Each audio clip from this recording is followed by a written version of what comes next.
Fala pessoal, sejam bem-vindos ao canal Vem de Química Bebê! Eu sou o professor Matheus Narras. Nesse vídeo, iniciaremos o estudo das reações de oxidação dos compostos orgânicos.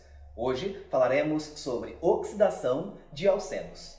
É importante salientar que a oxidação ela sempre acontece acompanhada da redução. Por isso que normalmente estudamos as reações de oxirredução.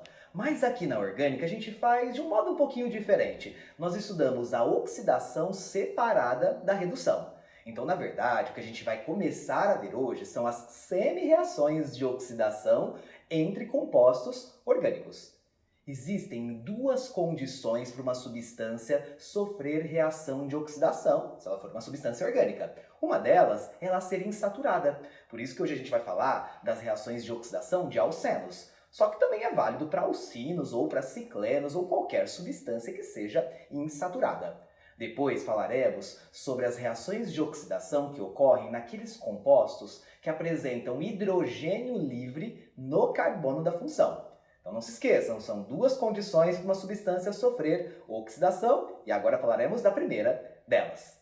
Então se você ainda não se inscreveu no meu canal, aproveita, se inscreva agora. Curta o vídeo, compartilhe com seus amigos. E antes da aula, roda a vinheta!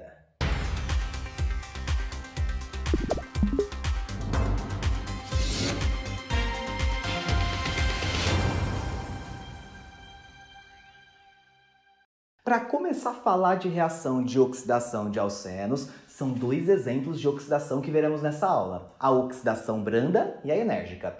Eu vou começar destacando aqui para vocês a oxidação branda de um alceno. Vamos imaginar que nós tenhamos esse alceno aqui. Vejam.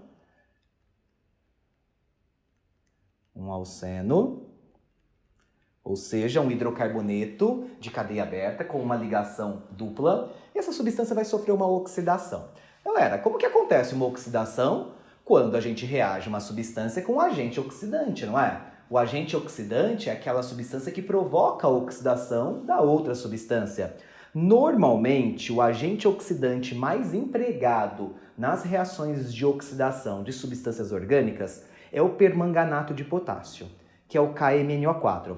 Estão vendo que eu estou colocando ele aqui em cima da seta? Por quê? Se ele é o agente oxidante, de alguma forma ele vai reduzir. Mas a gente vai estudar as reações separadas, lembra? A gente está estudando a semi-reação de oxidação.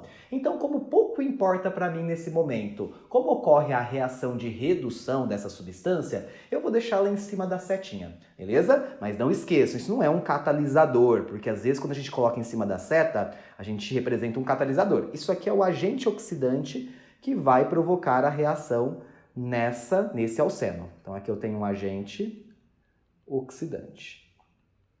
Bom, como que ocorre a reação de oxidação branda? A diferença da oxidação branda para a enérgica, que a gente vai ver na sequência, é o meio em que ocorre essa reação. Como assim o meio em que ocorre essa reação? Se o meio é ácido ou se o meio é básico. Quando o meio é básico, ou seja, quando eu faço uma reação de oxidação de um alceno em meio básico, a reação se processa por oxidação branda, beleza? O que é uma oxidação branda? Pessoal, nada mais é do que uma reação de adição, vocês vão ver. A gente vai adicionar alguma coisa nos carbonos da dupla e vamos quebrar a dupla. Nesse caso, o que a gente vai fazer é o seguinte: eu tenho lá o H3C, eu tenho esse C aqui que tem um H, é o C da dupla. Ele vai sofrer uma adição. Adição do quê? De OH. Numa oxidação que a gente está estudando aqui, oxidação branda, a gente adiciona OHs nos carbonos da dupla, a dupla quebra e fica simples. Vejam, eu saí de um alceno e formei um álcool, na verdade um diálcool, não é? Porque eu tenho dois álcoois, um em cada carbono, de onde tinha ligação dupla. Galera, isso é oxidação branda, acabou. Basta você colocar dois OHs nos carbonos da dupla, quebrar a dupla, até ela ficar simples. Ah, professor, mas de onde veio esse O, esse H? Nem está balanceada essa reação? Não se esqueçam, nós estamos fazendo aqui a semi-reação. Então a gente não vai se preocupar em balancear e nem de onde veio esses átomos, porque a gente está mostrando uma parte da reação apenas. Professor, como que você confirma que houve uma reação de oxidação mesmo? Isso a gente já estudou em oxirredução, pelo NOx dos átomos que compõem essa reação. Normalmente, onde ocorre variação do NOx é nos carbonos que sofrem adição de OH. Então, por exemplo, esse carbono aqui, vamos analisar o NOx dele. Em quem que esse carbono está ligado? A um carbono para a esquerda, a um carbono para a direita e ele está ligado a um H também. Só que entre o carbono e o H, quem que é mais eletronegativo? O carbono. Então ele atrai os elétrons do H para próximo dele. Se ele atrai os elétrons do H, ele fica com NOx menos 1. Porque entre carbonos não tem diferença, mas entre carbono e H tem. Vamos então analisar esse carbono aqui também, só para a gente perceber se teve variação de NOx ou não? Vejam, esse carbono ele está ligado em quem? Ele está ligado num carbono para cá e num carbono para cá. Ou seja, átomos iguais, a gente nem conta. Para cima ele está ligado num O. Quem que é mais eletronegativo, o carbono ou o O? Com certeza o O, então o O puxa os elétrons do carbono para ele. Só que entre o carbono e esse Hzinho aqui, quem que é mais eletronegativo? O carbono que puxa os elétrons para ele. Então vejam, o carbono aí do meio, ele está puxando um elétron do H, mas ele está se afastando de um elétron seu porque o O está puxando. Então dá elas por elas, não é? Ele puxa um, mas se afasta de um. Ou seja, um anula o outro, o NOx dele é 0. Percebam, houve uma variação de NOx. Houve um aumento do NOx desse carbono. Eu nem vou analisar o outro carbono, que é esse que eu circulei aqui. Eu vou analisar só esse para que você perceba que houve variação de NOx. Esse aumento do NOx é o que representa uma reação de oxidação. Lembrando que oxidação é uma reação que envolve doação de elétrons. Por esse motivo que o NOx acaba aumentando. Então, pessoal, se você precisar confirmar se houve uma reação de oxidação ou de redução, analise o NOx dos carbonos da cadeia carbônica que sofrem alguma alteração. Se houver alteração de NOx também, é porque houve uma reação ou de oxidação ou de redução. Isso é oxidação branda, cai muito pouco, mas o que eu quero mostrar para vocês na sequência é a oxidação enérgica. Vamos lá? Vejam agora esse exemplo. Temos aqui mais um alceno, um hidrocarboneto aberto com ligação dupla. Eu vou colocar em contato com o oxidante, novamente o permanganato de potássio, mais usado aí nas reações de oxidação. Galera, como que eu sei se a oxidação vai ser branda ou enérgica? Pelo meio em que ocorre a reação. Se essa reação ocorrer em meio ácido, a gente vai ter uma oxidação enérgica. A diferença é o meio em que ocorre a reação. Mas tá, eu já sei então que a oxidação branda ocorre em meio básico, a oxidação enérgica ocorre em meio ácido. A pergunta é, o que vai mudar na hora de fazer a oxidação? Galera, oxidação enérgica, olha o nome, enérgica, uma oxidação mais intensa. Ela vai até as últimas consequências, beleza? E a diferença principal, qual é? Na oxidação branda, como que a gente oxida a mesma substância? Colocando um OH no carbono da dupla, um outro OH no outro carbono da dupla e quebrando a dupla e deixando simples. Aqui a diferença, sabe qual vai ser? Nós vamos colocar 2 OHs nos carbonos da dupla. Em cada carbono da dupla você vai colocar 2 OHs. E aí o que você vai fazer com a ligação dupla? Você vai quebrar ela totalmente e você vai separar a molécula em duas.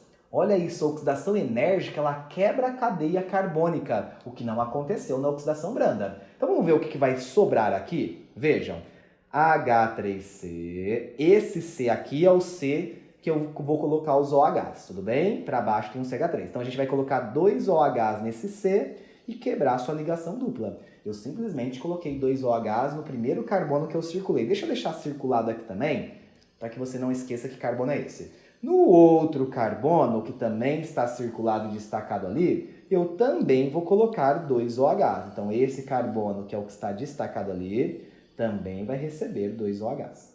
Então 2 OHs aqui, não esquecendo que ele ainda tem um CH3 para cá. Beleza, nós não paramos aqui na oxidação enérgica. Um detalhe muito importante que você não pode esquecer a partir de agora, até o final das nossas aulas de reações orgânicas, é a seguinte. Sempre, pessoal, que vocês colocam 2 OHs no mesmo carbono, vejam, a gente tem aqui 2 OHs no mesmo carbono. 2 OHs no mesmo carbono. Sempre que a gente tem 2 OHs no mesmo carbono, sabe o que isso é? Isso é algo muito instável para a molécula. Ter 2 OHs no mesmo carbono não é algo legal para uma molécula. Então o que acontece? Essa molécula ela se desintegra. Na verdade, essa molécula se decompõe. As duas moléculas, como elas têm dois OHs, elas não vão ficar assim bonitinho igual a gente representou. Olha o que vai acontecer.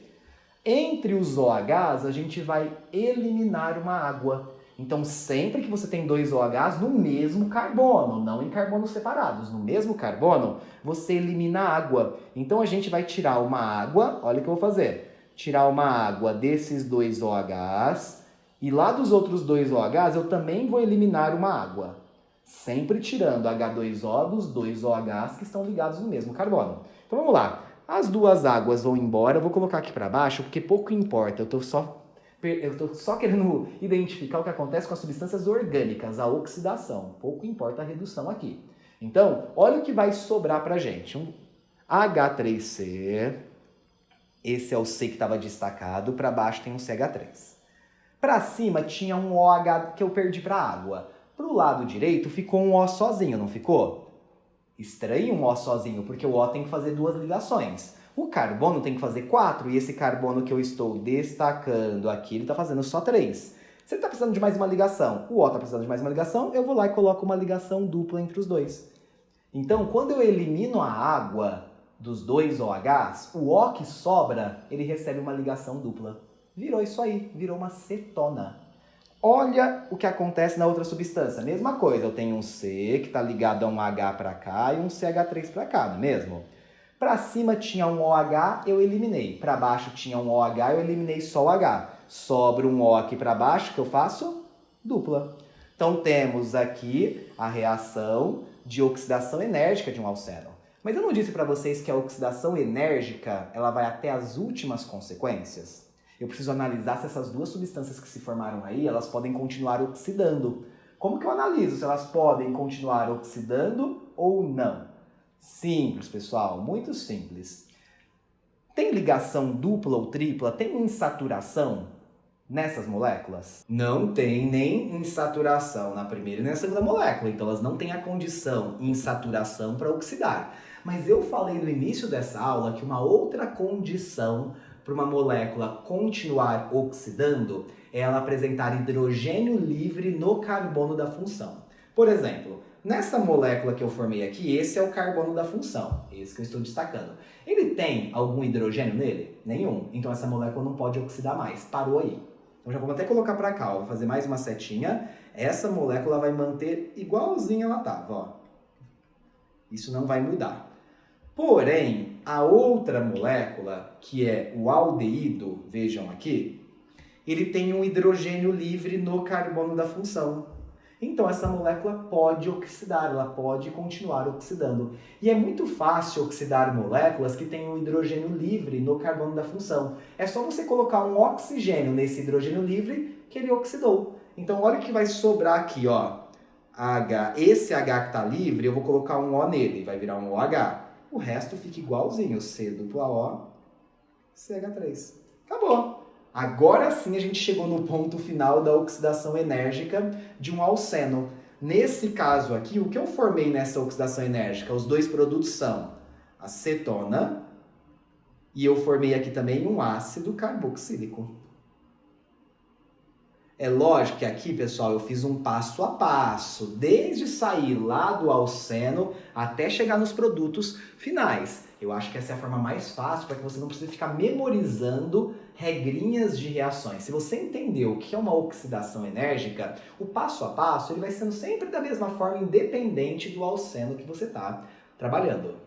Então é isso, pessoal. Oxidação branda de alcenos ocorre em meio básico. Você adiciona um OH em cada carbono da insaturação e quebra a insaturação, virando um álcool. E a oxidação enérgica, mais intensa, você coloca 2 OHs em cada carbono da dupla e quebra a dupla totalmente. E depois vai se prosseguindo a reação. Lembrando que você nunca pode ter 2 OHs no mesmo carbono. Então, se isso acontecer em algum momento de alguma reação, você elimina uma água e vê o que vai formar no final. Nesse exemplo que eu dei aí para vocês, formou uma cetona e um ácido carboxílico. Mas não significa que vai sempre formar uma cetona e sempre um ácido carboxílico. Não.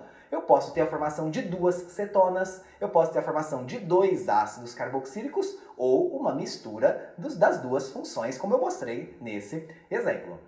Na próxima aula, vou mostrar para vocês mais um exemplo de oxidação de alcenos, que é a ozonólise, em que a gente usa o ozônio para oxidar a substância orgânica.